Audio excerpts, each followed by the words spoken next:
le Tchèque. Swoumela, la déviation et l'ouverture du score pour le Lausanne Hockey Club. C'est Dominique Cahoun qui marque le premier but. On parlait de lui justement avant le début de cette rencontre en vous disant qu'il a scoré pour la première fois hier contre Ajoie. Et bien rebelote ce soir, 1-0 pour le Lausanne Hockey Club.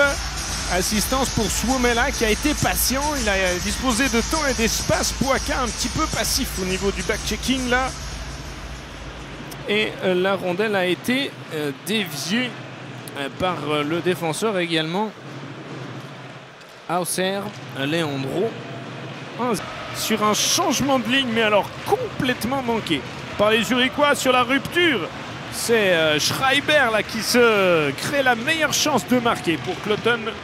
Valvé avec Simic. Bon tir d'Axel Simic.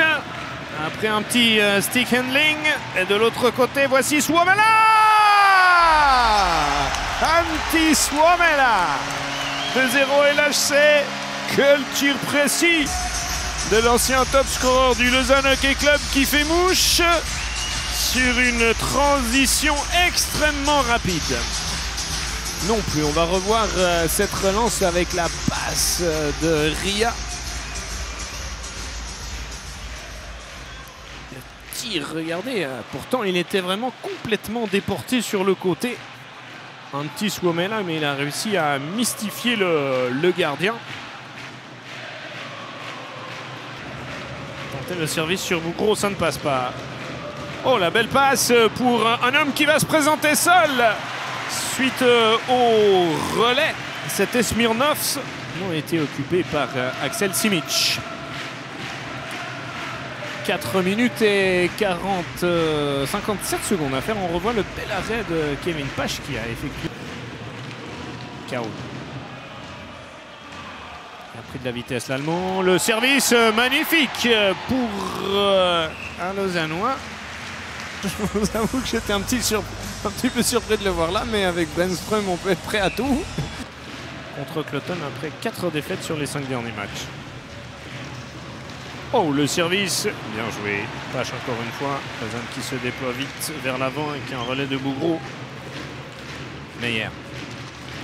Et encore une fois, une récupération avec Tsarnik pour Rochat. Le tir et l'arrêt d'évaluer. Steiner pour Pouaka. On revient sur Steiner. Oui, le service au deuxième poteau, la déviation de Laino. Wellpuck, l'arbitre n'a pas encore sifflé. No goal. Alors que Pouaka a perdu son casque de top scorer. Il y a eu un geste de Steiner là, qui a servi au deuxième poteau. Et puis même avec l'image de côté, là c'est difficile de voir ce qui s'est passé. C'est Marty qui est intervenu sur Pouaka. En tout cas, ah oui, un superbe arrêt de Pache qui ensuite ne sait plus où est le puck. Il essaye de garder les bras écartés alors que la rondelle a terminé au fond du but. Mais c'est... Alors, dans un premier temps, Kevin Pache avait réussi à intervenir. Ici, peut espérer encore un blanchissage. Non. Assez logiquement, le but est validé.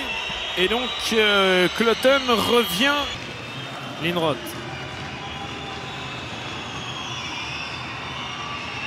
Ramel qui demande le puck. Il y a eu un bloc de Brännström.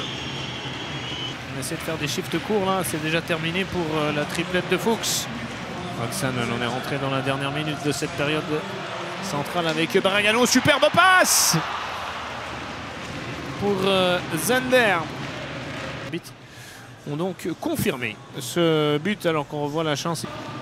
Swoumela tranquille, on revient sur Oksanen. Superbe service au deuxième poteau pour Nikou. Deuxième chance pour... non, c'était Ria. Deuxième chance pour le capitaine. On connaît la qualité du one-timer de Ria qui a lancé vite, mais on va également féliciter le gardien. Le centre pour Sheppy, il était tout seul, mais il n'a pas réussi à convertir en but. C'est chaud, le tir, l'arrêt de Pache. Sheppy qui gagne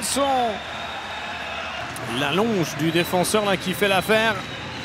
Pas levé, le service au deuxième poteau, il était tout seul encore une fois, mais hier. Très bon arrêt de Pache. Il reste 1 minute et 16 secondes. Le même score pour le LHC que hier soir lors du déplacement à Porrentruy. Regardez, cette situation, elle était